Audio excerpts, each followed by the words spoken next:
나으리 마을 사람 모두가 이자가 범인이라 합니다. 모두라겨요. 그러나 증거는 어디 있는가?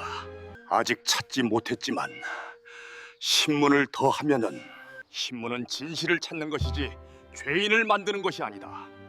증거가 없다면 그 누구도 죄인이 아니다. 뜨거운 햇살 아래 마을 어귀에 군중이 모여듭니다. 한 남자가 포승줄에 묶인 채 무릎을 꿇고 있습니다. 얼굴은 핏기 없이 창백하고 입술은 바짝 말라 있습니다. 제가 정말로 제가 아닙니다.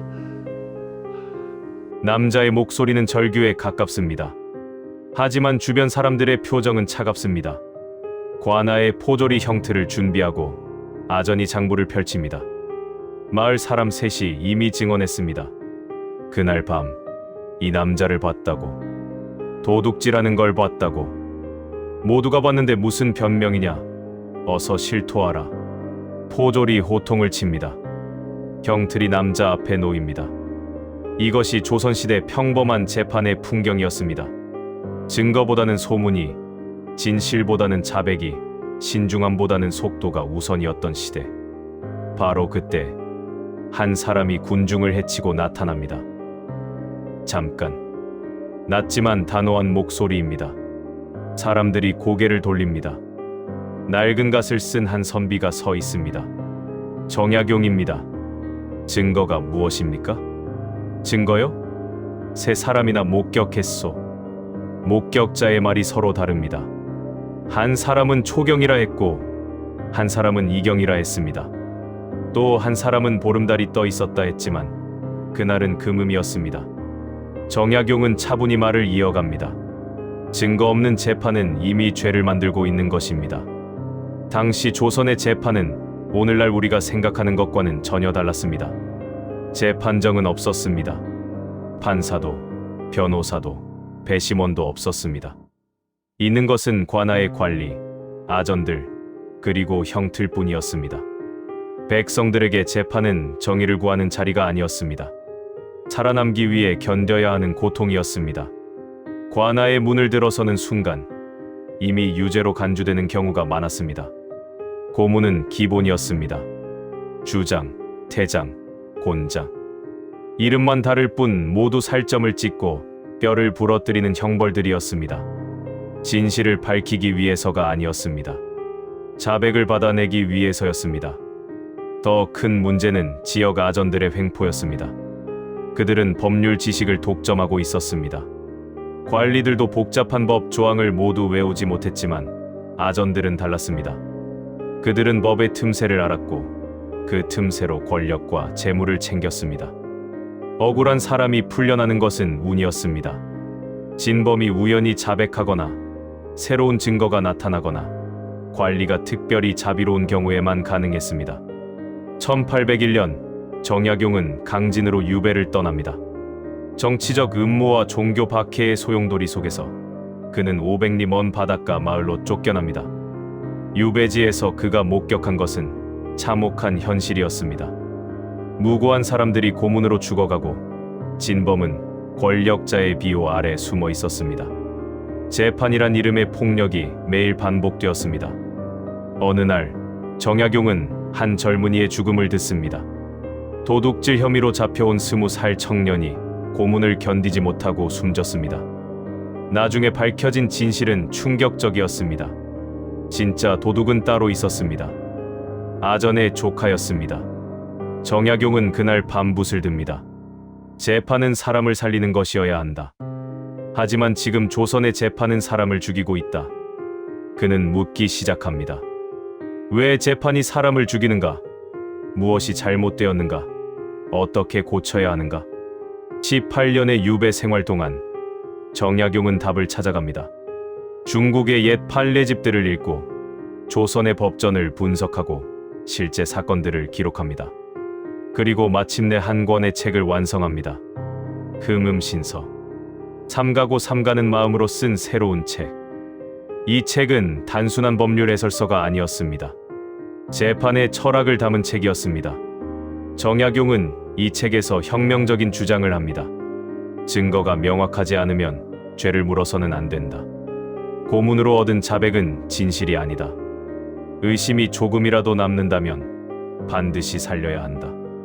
200년 전 조선시대에 한 유배객이 외친 이 원칙들은 오늘날 우리가 당연하게 여기는 사법 원칙들과 놀랍도록 닮아 있습니다. 이제부터 우리는 정약용이 금음신서에 담아낸 진짜 재판의 원칙들을 하나씩 살펴보겠습니다. 그가 어떻게 증거를 분석했는지, 어떻게 거짓을 간파했는지, 어떻게 억울함을 막았는지. 정약용이 말한 진짜 재판을 지금 시작합니다.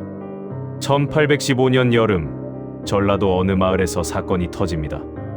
양반집 곳간에서 쌀 20가마가 사라졌습니다. 온 마을이 발칵 뒤집힙니다. 김서방이 범인이요. 마을 사람들의 목소리는 한결같습니다. 김서방은 가난한 머슴이었습니다. 빚도 많았고 술도 좋아했습니다. 무엇보다 그는 며칠 전 주인과 다툰 적이 있었습니다. 충분한 동기가 있소. 김서방 말고 누가 있겠소? 관아에서 김서방을 잡아들입니다. 질문이 시작됩니다. 내가 훔쳤느냐? 아닙니다. 저는 그날 밤 집에 있었습니다. 증인이 있느냐? 없습니다. 혼자 있었습니다. 알리바이가 없습니다. 동기는 충분합니다. 마을 사람들은 모두 그를 의심합니다. 형틀이 준비됩니다. 이 사건의 기록이 정약용에게 전해집니다. 그는 기록을 자세히 읽어 내려갑니다. 그리고 몇 가지 질문을 던집니다. 쌀 20가마면 무게가 얼마나 나가는가? 기록에 따르면 약 240근, 오늘날로 치면 144kg입니다. 한 사람이 한 번에 옮길 수 있는 양인가? 아닙니다. 최소 4-5번은 왔다 갔다 해야 합니다. 아니면 여러 사람이 필요합니다. 그날 밤 누가 곳간 근처에서 수상한 움직임을 보았는가? 아무도 보지 못했습니다. 쌀을 옮기려면 수레나 짐승이 필요한데 그런 흔적이 있었는가? 없었습니다. 정약용은 붓을 듭니다. 김서방에게 동기가 있다는 것은 추측이다. 그가 범인이라는 것은 의심이다. 하지만 그가 실제로 범행을 저질렀다는 증거는 어디에도 없다. 증거가 없는 유죄는 판결이 아니라 폭력이다. 정약용의 증거주의는 단순하지만 혁명적이었습니다. 그는 3가지 증거를 구분했습니다. 첫째, 물증입니다. 눈으로 볼 수 있고 손으로 만질 수 있는 증거. 흉기, 도난품, 핏자국, 발자국. 이것이 가장 강력한 증거라고 정약용은 말합니다.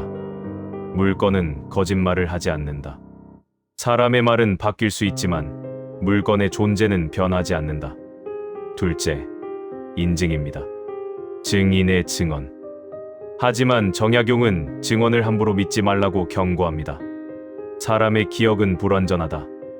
밤에 본 것과 낮에 본 것이 다르고 놀란 상태에서 본 것은 더욱 부정확하다. 여러 증인의 말을 비교하라. 일치하는 부분만이 진실에 가깝다. 셋째, 정황증입니다. 상황으로부터 추론하는 증거. 가장 약한 증거지만 다른 증거들과 결합되면 강력해집니다. 정황만으로 판단하면 억울한 사람이 생긴다. 하지만 정황을 무시하면 진범을 놓친다. 정황은 다른 증거를 뒷받침할 때만 의미가 있다. 금음신서에는 정약용이 직접 다룬 한 사건이 자세히 기록되어 있습니다. 한 여인이 우물에서 죽은 채 발견됩니다. 남편이 의심받습니다. 부부가 자주 다퉜다는 소문이 있었고 남편에게는 빚이 많았습니다. 게다가 그날 밤 남편이 술에 취해 있었다는 증언도 있었습니다. 일반적인 관리라면 여기서 남편을 고문했을 것입니다. 자백을 받아내고 사건을 마무리했을 것입니다. 하지만 정약용은 달랐습니다. 그는 먼저 현장을 면밀히 조사했습니다. 우물가의 돌을 살폈습니다.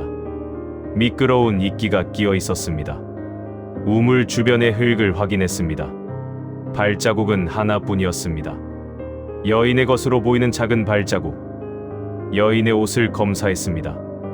물에 젖은 채였지만 찢어진 곳이나 싸운 흔적은 없었습니다.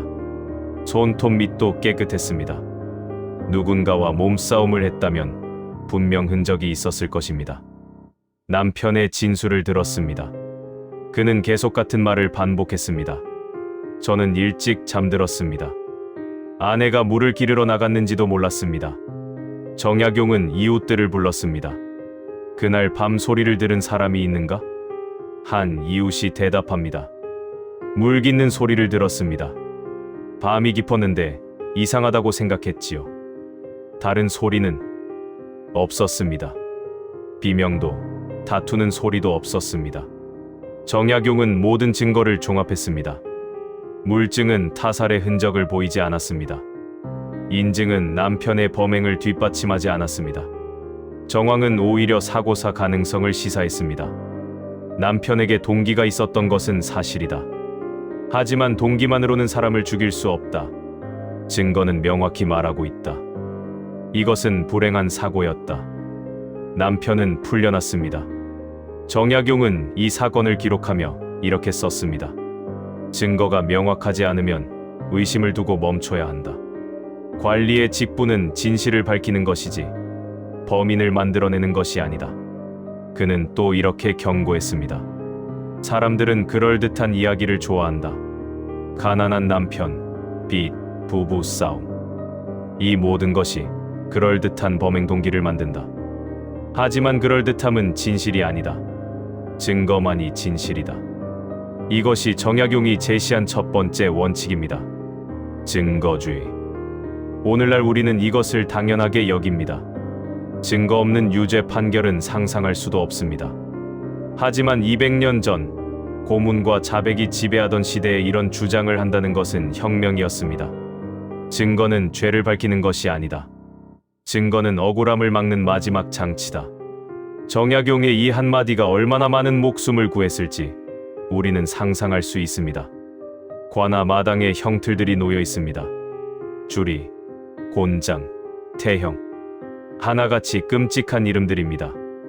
하지만 조선시대의 이것들은 너무나 일상적인 풍경이었습니다. 주리틀이 특히 악명 높았습니다. 발목에 2개의 나무 막대를 끼우고 그 사이에 쐐기를 박아 넣습니다.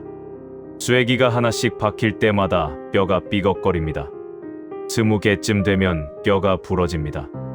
실토하라. 아닙니다. 제가 아닙니다. 또 때려. 이것이 당시 재판의 실체였습니다. 고문은 진실을 밝히는 도구가 아니었습니다. 자백을 강요하는 무기였습니다. 정약용은 고문에 대해 명확한 입장을 가지고 있었습니다. 고문은 입을 열게 할 뿐, 진실을 여는 것이 아니다. 그는 고문의 3가지 문제점을 지적했습니다. 첫째, 고문은 거짓 자백을 만들어냅니다. 사람은 고통 앞에서 무너진다. 진실을 말하는 것이 아니라 고통을 멈추기 위해 신문관이 듣고 싶어 하는 말을 한다. 둘째, 고문은 진범을 놓치게 합니다. 무고한 자가 고문으로 자백하면 진짜 범인은 도망칠 시간을 얻는다. 하나의 억울함이 또 다른 범죄를 만드는 것이다. 셋째, 고문은 관리를 타락시킵니다. 고문에 의존하면 관리는 생각하기를 멈춘다. 증거를 찾고 정황을 분석하고 진술을 비교하는 수고를 하지 않는다. 그저 때리면 된다고 생각한다. 금흠신서에는 충격적인 사건이 하나 기록되어 있습니다. 한 마을에서 살인 사건이 발생합니다. 젊은 상인이 길에서 죽은 채 발견됩니다. 머리에 깊은 상처가 있었고 지갑은 사라졌습니다. 마을 사람들이 한 남자를 고발합니다. 그 남자는 전과가 있었습니다. 몇 년 전 도둑질로 곤장을 맞은 적이 있었습니다.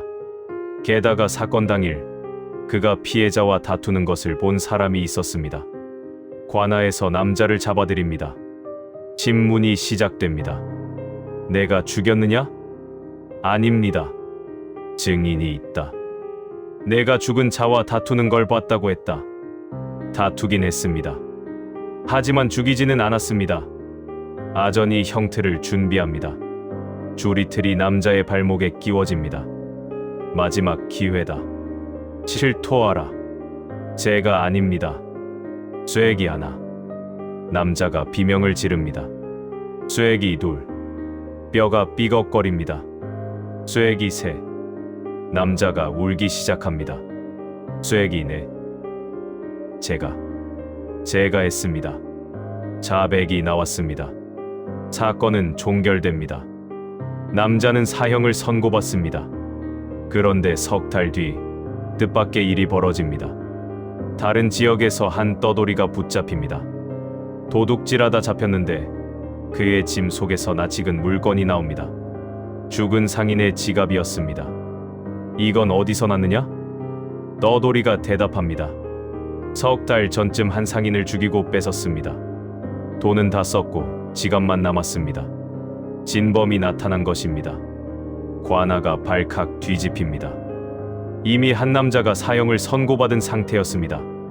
급히 조사가 시작됩니다. 떠돌이는 사건 현장을 정확히 묘사했습니다. 흉기를 숨긴 장소도 알고 있었습니다. 의심의 여지가 없었습니다. 진짜 범인이었습니다. 그렇다면 감옥에 있는 남자는 그를 다시 불러 신문합니다. 내가 정말로 죽였느냐? 남자가 흐느낍니다. 아닙니다. 저는 죽이지 않았습니다. 하지만 고문이 너무 아파서 그냥 시키는 대로 말했습니다. 한 사람의 목숨이 돌아왔습니다. 하지만 그의 다리는 이미 불구가 되어 있었습니다. 줄이틀로 부러진 뼈는 제대로 붙지 않았습니다. 이 사건의 기록을 접한 정약용은 분노합니다. 고문은 진실 추출 장치가 아니다. 삼켜버리는 장치다. 진실을 삼키고 억울함을 삼키고 관리의 양심까지 삼켜버린다. 그는 고문을 대신할 방법을 제시합니다. 진술을 비교하라. 시간을 두고 여러 번 물어보라. 거짓말은 일관성을 유지하지 못한다. 자세한 질문을 던지라. 경험하지 않은 일은 자세히 말할 수 없다. 정약용은 또 이렇게 말합니다. 빨리 사건을 해결하려는 욕심이 고문을 부른다. 하지만 천천히 가는 것이 억울함을 막는 길이다. 하루 이틀 더 걸리는 것을 아까워하다가 한 사람의 목숨을 빼앗는다. 조선시대의 고문 폐지를 주장하는 것은 불가능에 가까웠습니다. 고문은 법에 명시된 합법적 수사 방법이었습니다. 하지만 정약용은 적어도 그 위험성을 경고할 수 있었습니다. 고문으로 얻은 자백은 반드시 다른 증거로 뒷받침되어야 한다. 자백만으로는 죄를 물어서는 안 된다. 이것이 정약용이 제시한 두 번째 원칙입니다. 금고주의. 고문을 경계하고 자백에 의존하지 말라는 원칙. 200년이 지난 지금 우리는 고문이 완전히 폐지된 시대에 살고 있습니다. 하지만 여전히 경계해야 할 것이 있습니다. 자백의 유혹입니다. 빠르고 확실해 보이는 해결책의 유혹입니다. 정약용의 경고는 오늘날에도 울립니다. 쉬운 길이 항상 옳은 길은 아니다. 고통으로 얻은 답은 진실이 아니라 굴복이다. 관아 마당에 두 남자가 서 있습니다. 둘 다 도둑질 혐의를 받고 있습니다. 증거는 비슷합니다. 정황도 비슷합니다. 하지만 정약용은 이 두 사람을 다르게 판단합니다. 왜일까요? 정약용은 증거만 보지 않았습니다. 사람을 봤습니다. 사람의 행동에는 패턴이 있다. 말투에는 습관이 있다. 거짓말에는 틈새가 있다. 이것을 읽어내는 것이 진짜 신문이다. 정약용의 심리 판단법은 세 가지 축으로 이루어져 있었습니다. 첫째, 말의 흐름을 관찰하는 것입니다. 진실을 말하는 사람은 자연스럽게 말한다. 처음부터 끝까지 이야기의 흐름이 매끄럽다. 하지만 거짓말을 하는 사람은 다르다. 중요한 부분에서 머뭇거린다. 질문하지 않은 것까지 변명한다. 정약용은 실제 신문에서 이렇게 물었습니다. 그날 밤 무엇을 했는가? 진실을 말하는 사람, 집에서 저녁을 먹고 일찍 잤습니다. 거짓말하는 사람, 집에 있었습니다. 정말입니다. 저는 나가지 않았습니다. 이웃들에게 물어보셔도 됩니다. 같은 대답이지만 두 번째 사람은 묻지도 않은 변명을 늘어놓습니다. 이것이 첫 번째 신호입니다. 둘째, 시간대별 진술 변화를 추적하는 것입니다. 같은 질문을 다른 시간에 다시 하라. 진실은 변하지 않는다. 하지만 거짓말은 변한다. 처음에 했던 말을 나중에 못한다. 새로운 디테일이 갑자기 추가되기도 한다. 정약용은 기록을 남겼습니다. 오늘 아침 신문에서는 집에 혼자 있었다고 했다. 오후 신문에서는 아내와 함께 있었다고 했다. 다음 날에는 아내와 아이와 함께 있었다고 했다. 진실이라면 처음부터 가족과 함께 있었다고 했을 것이다. 셋째, 사건의 자연스러움을 평가하는 것입니다. 사람의 행동에는 이유가 있다. 동기가 있고, 기회가 있고, 능력이 있어야 범죄가 가능하다. 하나라도 어색하면 다시 살펴봐야 한다. 흠흠신서에는 정약용이 직접 신문한 한 사건이 자세히 기록되어 있습니다. 한 마을에서 방화 사건이 발생합니다. 부잣집 곳간이 불에 탑니다. 아무도 다치지는 않았지만 재산 피해가 컸습니다. 마을 사람들이 한 젊은이를 의심합니다. 그는 몇 달 전 그 집에서 하인으로 일하다가 쫓겨났습니다. 복수할 동기가 충분했습니다. 관아에서 젊은이를 불러들입니다. 정약용이 직접 신문을 맡습니다. 그날 밤 어디 있었는가? 집에 있었습니다. 증인이 있는가? 어머니가 계십니다. 어머니 말고? 없습니다. 정약용은 고개를 끄덕입니다. 그리고 질문을 바꿉니다. 그 집 곳간이 어디 있는지 아는가? 예, 알고 있습니다. 제가 거기서 일했으니까요. 곳간으로 가는 길은 대문으로 들어가서 왼쪽으로 돌면 밤에도 그 길을 알겠는가? 예. 아니, 밤에는 어두워서. 젊은이가 말을 흐립니다. 정약용이 다시 묻습니다. 곳간 문은 어떻게 열었는가? 문을요. 저는. 범인은 곳간 문을 부수지 않았다. 열쇠로 열었거나 처음부터 열려 있었을 것이다. 어느 쪽이었는가? 저는 모릅니다. 자네가 그 집에서 일할 때 곳간 열쇠는 누가 관리했는가? 주인 마님이 차고 다니셨습니다. 주인 마님이 열쇠를 잃어버린 적이 있는가?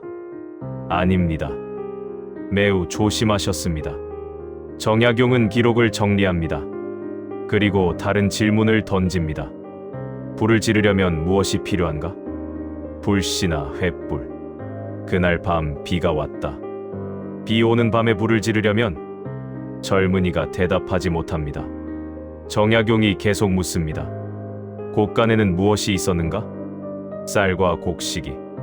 다른 것은 농기구들. 기름이나 마른 짚은 잘 모르겠습니다. 신문은 계속됩니다. 정약용은 사건의 모든 디테일을 묻습니다. 시간, 장소, 방법, 도구. 하나하나 세밀하게 파고듭니다. 그리고 마침내 모순을 발견합니다. 젊은이는 곳간의 구조를 잘 알고 있었습니다. 하지만 그날 밤의 상황은 몰랐습니다. 비가 왔다는 것, 문이 잠겨 있었다는 것, 불을 지필 재료가 어디 있었는지, 진짜 범인이라면 알았을 것들을 그는 몰랐습니다. 정약용은 다른 방향으로 조사를 시작합니다. 그리고 진실을 밝혀냅니다. 범인은 현재 그 집에서 일하는 다른 하인이었습니다. 그는 주인의 구박에 화가 나 있었고 곳간 열쇠를 몰래 복사해 두었습니다. 그날 밤 기름 항아리를 엎어놓고 불을 질렀습니다. 그리고 교묘하게 젊은이에게 혐의를 돌렸습니다. 쫓겨난 전직 하인이라면 의심받기 쉬울 것이라 계산한 것입니다. 정약용은 이 사건을 기록하며 이렇게 썼습니다. 거짓말은 경험하지 않은 것을 말할 때 드러난다. 범인은 범행의 디테일을 안다. 시간, 방법, 장소, 모든 것을 경험했기 때문이다. 하지만 무고한 자는 추측만 할 수 있다. 그는 세 가지 신문 원칙을 제시했습니다. 첫째, 전체를 물은 뒤 디테일을 물어라. 거짓말은 디테일에서 무너진다. 둘째, 같은 질문을 다른 방식으로 반복하라. 진실은 일관되지만 거짓은 변한다. 셋째, 사람의 능력을 평가하라. 할 수 있는 일과 할 수 없는 일을 구분하라. 정약용의 이 방법은 오늘날 범죄 심리학과 놀랍도록 닮아 있습니다.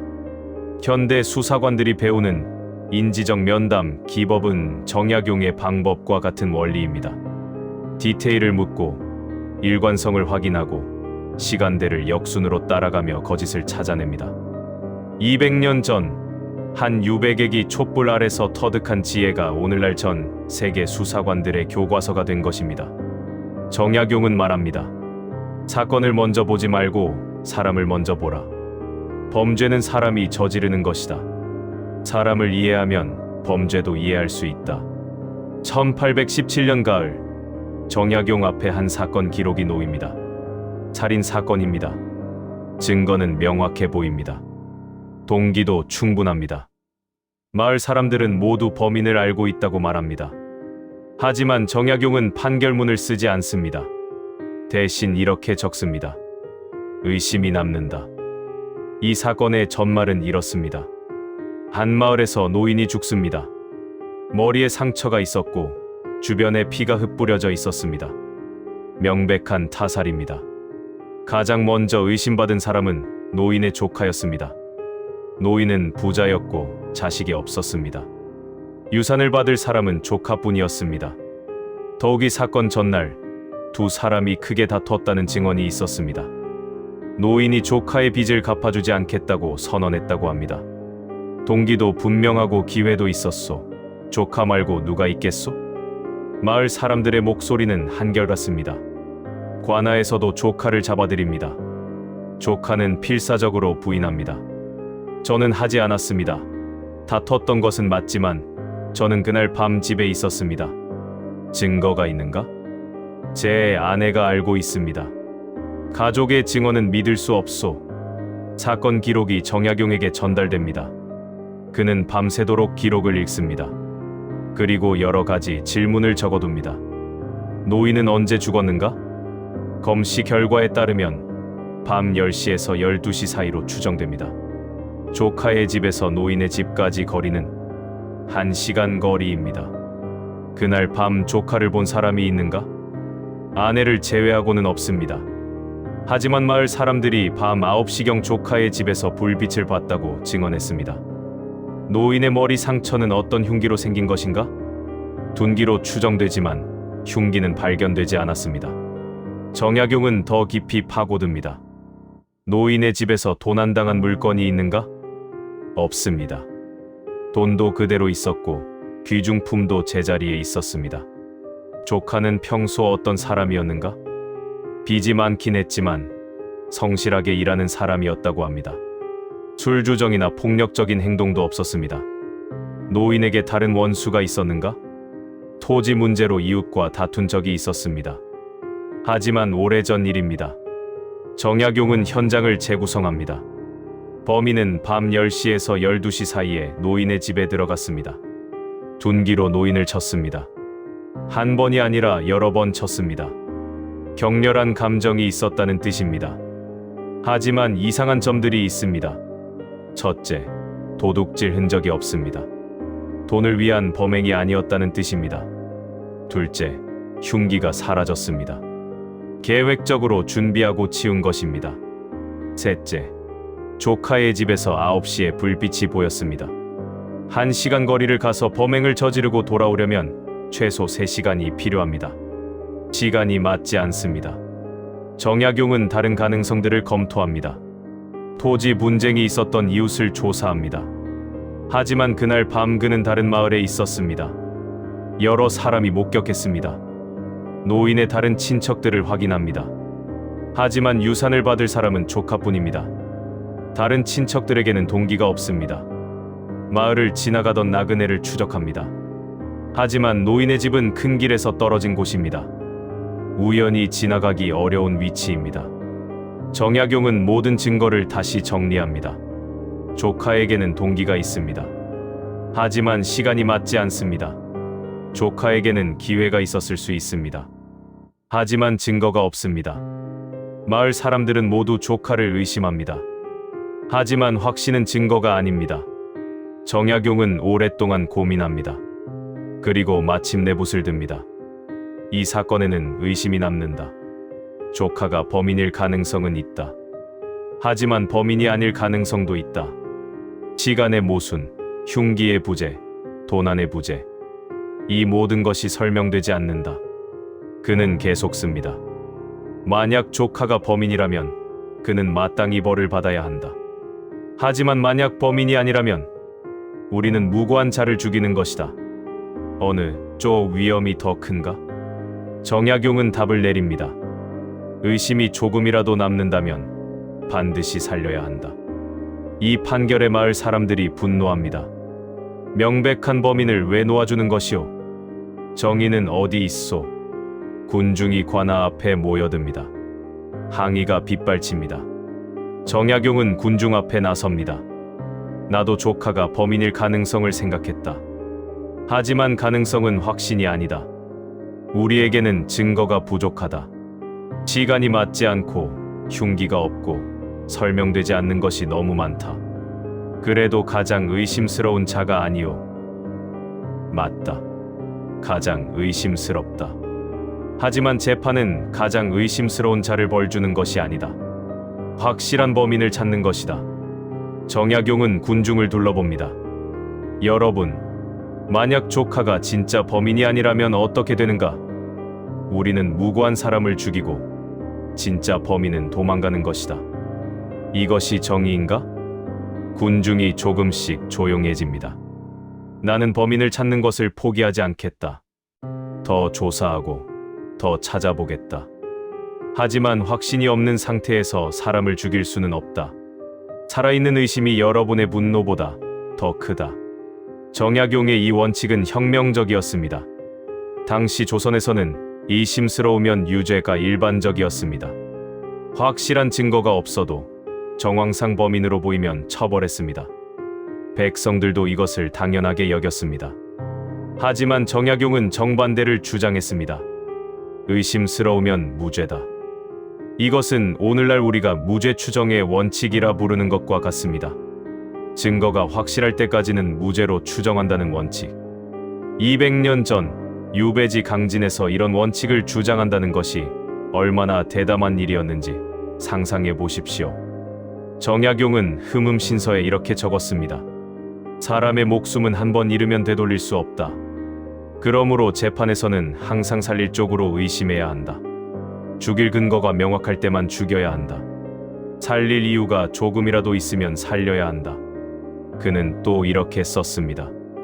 100명의 범인을 놓치는 것이 1명의 무고한 자를 죽이는 것보다 낫다. 범인은 다시 잡을 수 있다. 하지만 죽은 자는 되살릴 수 없다. 이것이 정약용의 세 번째 원칙입니다. 의심주의. 그렇다면 그 살인 사건은 어떻게 되었을까요? 정약용은 조카를 석방했지만 수사를 멈추지 않았습니다. 그는 계속해서 단서를 찾았습니다. 그리고 6개월 뒤 뜻밖의 실마리를 잡습니다. 노인의 집 근처에서 일하던 품팔이 인부 중 한 명이 갑자기 마을을 떠났습니다. 아무 말 없이 밤에 몰래 떠났습니다. 정약용은 그 인부를 추적합니다. 다른 마을에서 그를 찾아냅니다. 신문을 시작합니다. 처음에 인부는 부인합니다. 하지만 정약용의 세밀한 질문 앞에서 결국 무너집니다. 인부는 토지 문제로 노인과 다툰 적이 있었습니다. 노인이 품삯을 제대로 주지 않아 분노하고 있었습니다. 그날 밤 술에 취해 노인의 집에 찾아갔고 다툼 끝에 충동적으로 범행을 저질렀습니다. 진범이 밝혀진 것입니다. 조카는 완전히 결백했습니다. 만약 정약용이 마을 사람들의 압박에 굴복했다면, 만약 이심스러우니 일단 처벌하자는 논리를 받아들였다면 무고한 조카는 죽었을 것입니다. 그리고 진범은 영원히 잡히지 않았을 것입니다. 정약용은 이 사건을 기록하며 이렇게 마무리합니다. 의심으로 살린 생명은 나중에 진실로 구원받는다. 하지만 확신으로 죽인 생명은 영원히 되돌릴 수 없다. 관리는 항상 기억해야 한다. 우리의 확신이 틀릴 수 있다는 것을. 이것이 정약용이 가장 강조한 원칙입니다. 사람의 생명을 결정하는 순간 가장 먼저 의심해야 하는 것은 우리의 확신이다. 1836년 정약용이 세상을 떠납니다. 그의 나이 75세. 18년의 유배를 마치고 고향으로 돌아온 지 10년이 지난 뒤였습니다. 그가 남긴 책들 중에 흠음신서는 오랫동안 주목받지 못합니다. 형법과 재판에 관한 책이라 일반 독자들은 관심이 없었습니다. 관리들도 크게 주목하지 않았습니다. 너무 이상적이고 실행하기 어렵다고 여겼습니다. 하지만 세월이 흐르면서 사람들은 깨닫기 시작합니다. 이 책이 얼마나 앞서 있었는지를. 정약용이 제시한 3가지 원칙을 다시 정리해 보겠습니다. 첫째, 증거주의입니다. 증거가 명확하지 않으면 죄를 물어서는 안 된다는 원칙. 이것은 오늘날 모든 법정에서 가장 기본이 되는 원칙입니다. 합리적 의심을 넘어서는 증거가 있어야만 유죄를 선고할 수 있습니다. 검사는 증거를 제시해야 하고 피고인은 무죄를 증명할 필요가 없습니다.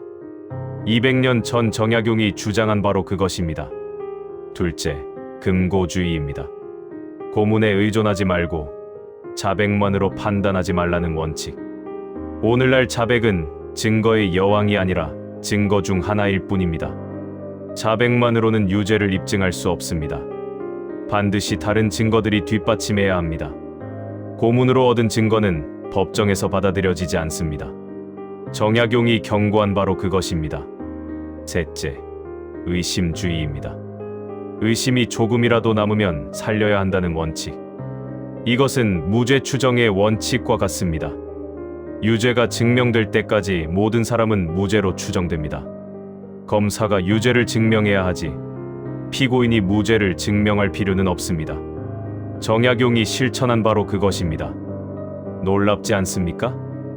200년 전 한 유배객이 촛불 아래서 쓴 원칙들이 오늘날 전 세계 법정에서 실행되고 있다는 것이. 정약용은 서양 법학을 배운 적이 없습니다. 그는 단지 조선의 옛 기록들과 중국의 판례집들을 읽었을 뿐입니다. 유럽에서 계몽주의가 한창이던 시기, 동양의 끝 조선에서 한 선비가 스스로 같은 결론에 도달한 것입니다.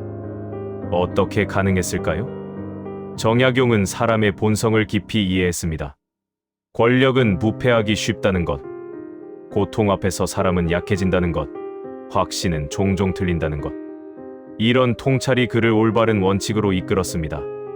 정약용의 원칙들은 오늘날에도 여전히 의미가 있습니다. 예를 들어 볼까요? 2000년대 초반, 한국에서 여러 명의 사형수들이 재심을 통해 무죄를 선고받습니다. 그들은 10년, 20년을 감옥에서 보냈습니다. 무고하게. 왜 그랬을까요? 증거가 불충분했습니다. 자백에 너무 의존했습니다. 의심이 있었지만 확신이 이겼습니다. 정약용이 경고한 바로 그 문제들이었습니다. 미국에서는 DNA 검사 기술이 발전하면서 수백 명의 무고한 수감자들이 석방됩니다. 그들 대부분은 목격자 증언이나 자백에 의존한 재판에서 유죄를 선고받았습니다. 정약용이라면 그런 재판을 어떻게 봤을까요? 아마 이렇게 말했을 것입니다. 증거가 불충분하다. 의심이 남는다. 살려야 한다. 하지만 정약용의 원칙을 실천하는 것은 쉽지 않습니다. 사회는 빠른 정의를 원합니다. 범인을 빨리 잡고 빨리 처벌하기를 원합니다. 피해자와 그 가족은 분노하고 언론은 압박하고 여론은 들끓습니다. 명백한 범인을 왜 놓아주는가? 증거가 충분하지 않다니 변명 아닌가? 이런 압박 속에서 이심이 남으면 살려라는 원칙을 지키는 것은 용기가 필요합니다. 정약용도 그랬습니다. 마을 사람들이 분노하고 관아의 동료들이 의아해했지만 그는 원칙을 지켰습니다. 왜냐하면 알고 있었기 때문입니다. 한 번 죽인 생명은 되돌릴 수 없다는 것을. 정약용은 흠음신서 서문에 이렇게 썼습니다. 사람의 목숨은 하늘보다 무겁다. 재판관은 이것을 잊어서는 안 된다. 붓 하나를 잘못 끊는 것이 한 사람의 생명을 빼앗는 것이다. 그는 또 이렇게 썼습니다. 내가 이 책을 쓰는 것은 관리들에게 법을 가르치기 위함이 아니다. 사람의 목숨을 대하는 마음가짐을 일깨우기 위함이다. 정약용에게 재판은 기술이 아니었습니다. 철학이었습니다. 법은 조문이 아니었습니다. 사람이었습니다. 오늘날 우리는 정약용보다 훨씬 발전된 사법 시스템을 가지고 있습니다.